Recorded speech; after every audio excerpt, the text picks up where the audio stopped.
Hello दोस्तों, नमस्कार। स्वागत है आपका हमारे YouTube channel Uttarakhand GK very easy tricks में। तो आज की इस वीडियो में हम बात करेंगे एफआरओ यानी कि फॉरेस्ट रेंज ऑफिसर प्रीलिम्स का जो एग्ज़ाम पेपर हुआ है आज, उसके 50 इंपॉर्टेंट क्वेश्चंस के बारे में। इस 50 क्वेश्चंस में दोस्तों आपके पहले तो करंट अफेयर्स के क्वेश्चंस हैं और साथ में उत्तराखंड कैसी आई है, उत्तराखंड और करंट अफेयर्स के क्वेश्चंस पे हम बात करने वाले हैं। बाकी जो 100 क्वेश्चन आपके बचेंगे, जिसमें से 50 तो दोस्तों मैथ और रीजनिंग के हैं, वो आपका तर्क संगति वाले पोर्शन में है, और जो 50 क्वेश्चन है उसे हम अपनी जीएस वाली सीरीज में फिर कंटिन्यू कर लेंगे। तो ये 50 क्वेश्चंस की जो वीडियो हम बनाने वाले हैं, इसमें इसमें उत्तराखंड के कैसे क्वेश्चन पूछे गए वो मैं आपको बताना चाहता हूँ, ताकि आपके जो आगामी एग्जाम्स है लोअर पीसीएस वाला और साथ में दोस्तों ये वीडियो वाला, उसमें भी आपके हो सकता है ये क्वेश्चंस कुछ काम आ जाए। चलिए शुरू करते हैं आज की इस वीडियो को। बाकी वीडियो पसंद आती है तो चैनल को सब्सक्राइब जरूर कर लें, वीडियो को लाइक जरूर करें, कमेंट जरूर करें, अपने दोस्तों के साथ में भी जरूर शेयर करें। तो पहला हमारा क्वेश्चन पूछा गया था कि पर्यावरण संस्था legal initiative for forest and environment life को किस अवार्ड से नवाजा गया है। तो पर्यावरण संस्था लाइफ यानी कि legal initiative for forest and environment को राइट लिवलीहुड अवार्ड 2021 से नवाजा गया है। किससे? राइट लिवलीहुड या लाइवलीहुड अवार्ड 2021 से। अगला प्रश्न है, किस भारतीय राज्य ने हरा भरा नाम से ड्रोन आधारित वनारोपण योजना शुरू की है। तो तेलंगाना राज्य ने ड्रोन आधारित वनारोपण योजना हरा भरा नाम से शुरू की हुई है। अगला प्रश्न है तीसरा, विश्व डाक टिकट प्रदर्शनी फिल निपाप 2021 कहाँ आयोजित की गई थी। तो विश्व डाक टिकट प्रदर्शनी फिल निपाप 2021 जापान में आयोजित की गई थी। कहाँ पे दोस्तों? जापान में आयोजित की गई थी। अगला प्रश्न है, विश्व बौद्धिक संपदा संगठन द्वारा लॉन्च किए गए ग्लोबल इनोवेशन इंडेक्स 2021 में भारत की रैंक क्या है। तो विश्व बौद्धिक संपदा संगठन द्वारा लॉन्च किए गए ग्लोबल इनोवेशन इंडेक्स में भारत की रैंकिंग है 46। और दोस्तों जिनका भी लोअर पीसीएस का एग्जाम पेपर है, करंट अफेयर्स पूरे पढ़ के चले जाना, सारी नियुक्तियां, सारे इंडेक्स और जो जो भी पुरस्कार या जो भी चीजें हुई हैं वो जरूर पढ़ लेना। लोअर पीसीएस वालों के लिए बहुत महत्वपूर्ण है। बाकी वीडियो में भी 2 से 3 प्रश्न करंट अफेयर के पूछे जा सकते हैं। अगला प्रश्न है, एफएसएसएआई ने के तीसरे राज्य खाद्य सुरक्षा सूचकांक में कौन सा भारतीय राज्य शीर्ष पर है। तो एफएसएसएआई के तीसरे राज्य सुरक्षा या खाद्य सुरक्षा सूचकांक में गुजरात टॉपर है। कौन? गुजरात। अगला हमारा प्रश्न है, ई वेस्ट से निकलने के लिए आईआईटी मद्रास द्वारा विकसित एक ऑनलाइन प्लेटफॉर्म का नाम क्या है। तो ई वेस्ट से निपटने के लिए आईआईटी मद्रास द्वारा विकसित एक ऑनलाइन प्लेटफॉर्म का नाम है ई सोर्स। क्या? ई सोर्स। अगला प्रश्न है, भारतीय रिजर्व बैंक यानी कि आरबीआई द्वारा शुरू किया गया एफआई इंडेक्स किससे संबंधित है।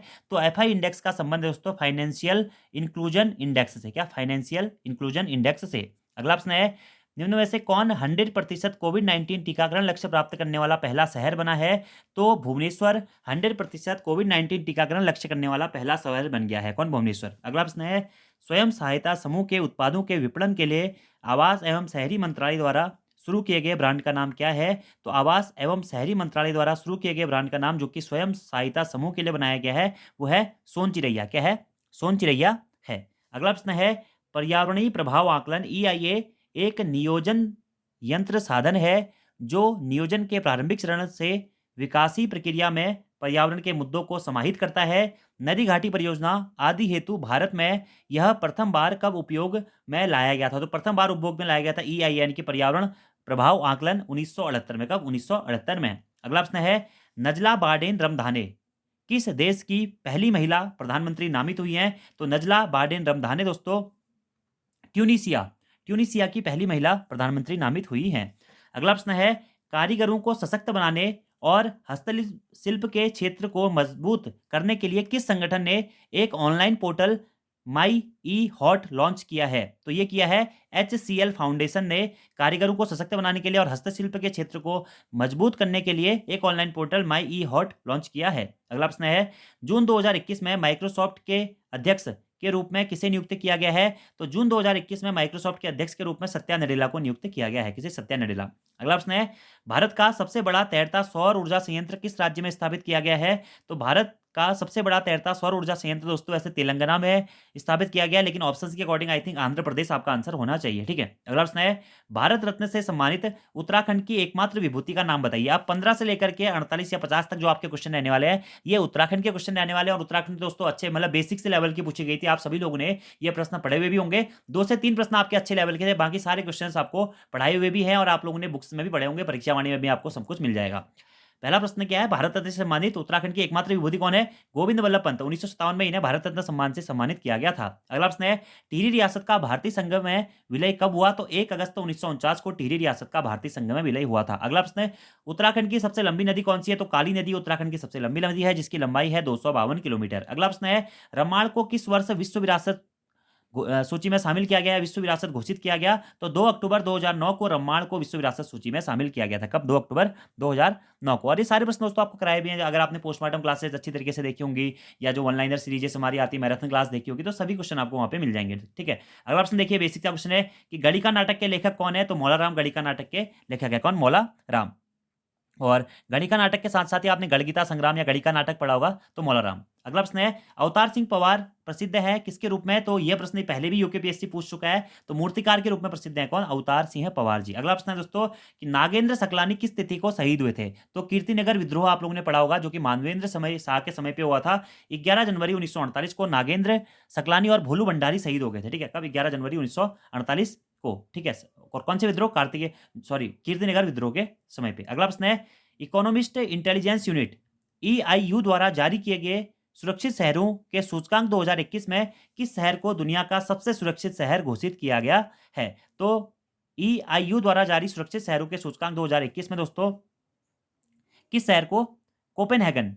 कोपेनहेगन शहर को सबसे सुरक्षित शहर घोषित किया गया। किसे? कोपेनहेगन को। अगला प्रश्न है, सुनील लुल्ला के इस्तीफे के बाद ब्रॉडकास्ट ऑडियंस रिसर्च काउंसिल बार का सीईओ किसे नियुक्त किया गया है? तो सुनील लुल्ला के इस्तीफे के बाद में दोस्तों बार का जो सीईओ नियुक्त किया गया है वो किया गया है नकुल चोपड़ा को। किसे? नकुल चोपड़ा को। अगला प्रश्न है, उत्तराखंड उच्च न्यायालय में सबसे पहले किस नदी को जीवित नदी का दर्जा प्रदान किया गया? तो ये प्रश्न आप सभी लोग ने पढ़ा होगा। सबसे पहले गंगा को किया गया था, और गंगा और यमुना दोनों नदियों को किया गया था, और गंगोत्री और यमुनोत्री ग्लेशियर को भी किया गया था। लेकिन प्रश्न पूछा गया है कि सबसे पहले किस नदी को जीवित प्राणी का दर्जा दिया गया था या जीवित मनुष्य का दर्जा दिया गया था? गंगा को। इससे पहले दोस्तों यूके ट्रिपल इस प्रश्न को आपका ग्लेशियर के संबंध में पूछ चुका था फॉरेस्ट गार्ड वाले एग्जाम पेपर में। ठीक है, अगला प्रश्न है, पुरोला में उत्खनित यज्ञ वेदिका स्थल पर किस वंश से संबंधित तांबे का सिक्का प्राप्त हुआ है? तो यह प्रश्न भी पढ़ा होगा आप लोगों ने। कुलिंद वंश से संबंधित तांबे का सिक्का प्राप्त हुआ है, और ये पुरोला जो है कमल नदी के किनारे स्थित है उत्तरकाशी जनपद में। ठीक है, और कुलिंद वंश से संबंधित सिक्के यहाँ से हमें प्राप्त हुए हैं, और कुषाणकालीन पुरावशेष भी प्राप्त हुए हैं, लेकिन सिक्के पूछा गया है, मुद्रा पूछा गया है, तो मुद्रा कुलिंद की ही प्राप्त हुई थी। अगला प्रश्न है, उत्तराखंड से प्राप्त सबसे प्राचीन अभिलेख कौन सा है? तो कालसी शिलालेख हमारा क्या होता है? सबसे प्राचीन अभिलेख माना जाता है अशोक का कालसी अभिलेख। ठीक है, 257 ईस्वी पूर्व का यह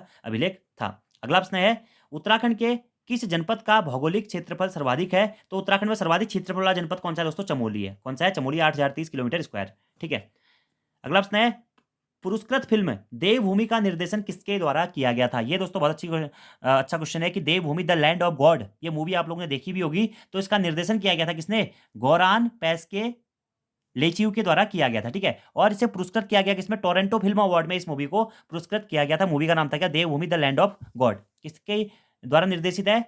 गौरान पैसके लेचिव। 2016 के आसपास में ही मूवी आई थी। अगला प्रश्न है, उत्तराखंड में विकास खंडों की कुल संख्या कितनी है? आप सभी लोगों को पता होना चाहिए। 95 विकास खंड या ब्लॉक उत्तराखंड में स्थित है। बेसिक का क्वेश्चन है, तहसील है 110। ठीक है, अगला प्रश्न है, निम्न में से कौन एक खिलाड़ी उत्तराखंड से संबंधित नहीं है? देखिए दोस्तों, अगर आपने अभी ओलंपिक पर देखा होगा, तो ललित उपाध्याय का संबंध क्या है?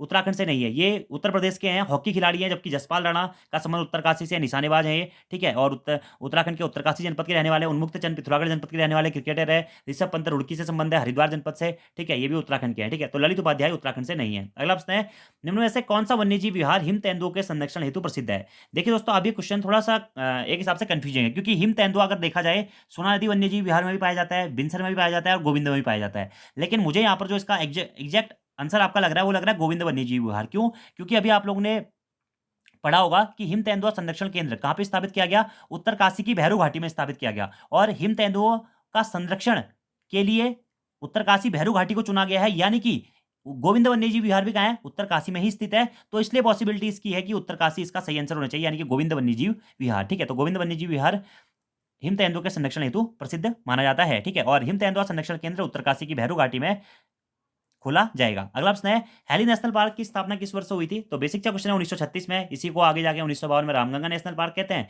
1958 में इसका नाम फिर आगे जाके जिम कॉर्बेट राष्ट्रीय उद्यान हो जाता है। अगला प्रश्न है, निम्न में से किस ताल से मानव कंकाल प्राप्त हुए हैं? ठीक है, तो मानव कंकाल रूपकुंड से प्राप्त हुए हैं दोस्तों, इसीलिए इसे क्या मिस्ट्री लेक भी कहा जाता है। क्या मिस्ट्री लेक भी इसे कहा जाता है?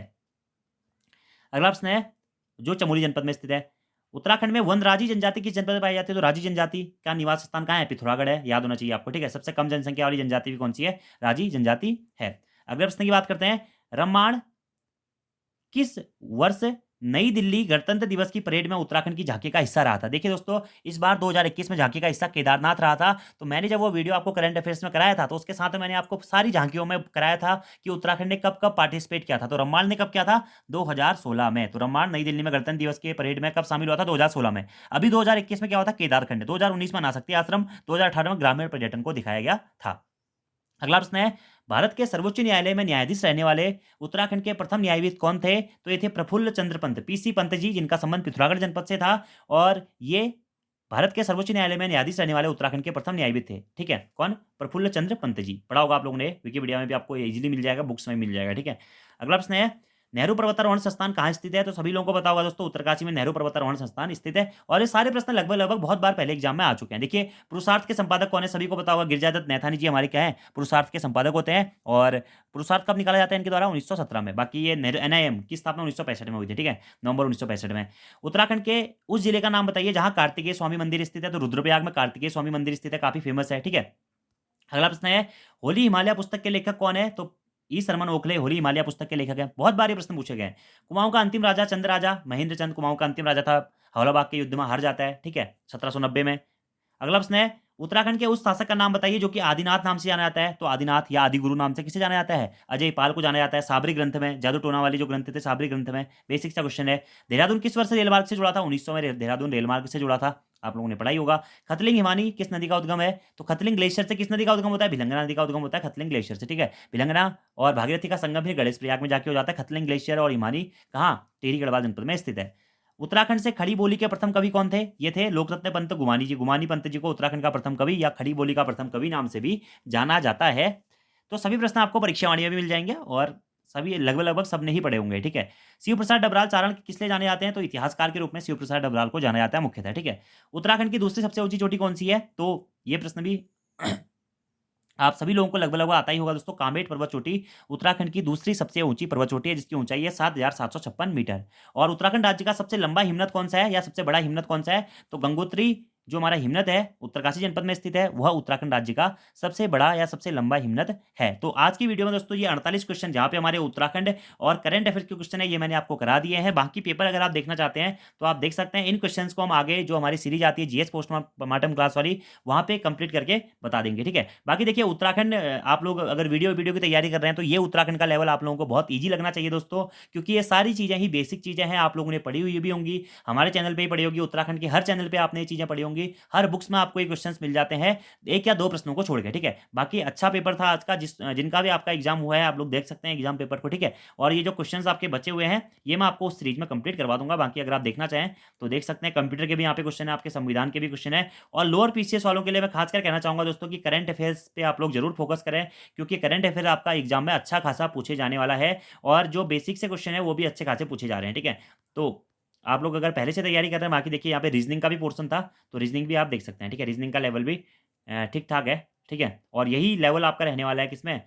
लोअर पीसीएस में। लोअर पीसीएस वालों के लिए स्पेशली है, ठीक है। देख सकते हैं आप रीजनिंग के कैसे क्वेश्चन आ रहे हैं, मैथ के कैसे क्वेश्चन आ रहे हैं, ठीक है। तो इसी प्रकार के क्वेश्चनों को आपको फिर प्रैक्टिस करके जाना है। और ये दोस्तों आपका प्रीलिम्स एग्जाम है, ठीक है। तो लोअर पीसीएस वाले ध्यान रखें कि अगर वो 90 या 95 प्लस स्कोर कर जाते हैं तो फिर प्रीलिम्स में सेलेक्ट होने के चांसेस उनके बढ़ जाते हैं। तो देख सकते हैं यहाँ पे आप, ये पेपर आपको मैंने पूरा दिखा दिया है। बाकी इसकी पीडीएफ में टेलीग्राम ग्रुप पे भी शेयर कर दूंगा, वहाँ पे भी आप लोग इस पेपर को देख सकते हैं। तो आज की वीडियो में इतना ही दोस्तों। Thank you, thanks for watching video. See you next time. Video पसंद आती है यार, वीडियो को लाइक जरूर करें, कमेंट जरूर करें, अपने दोस्तों के साथ में भी जरूर शेयर करें। धन्यवाद।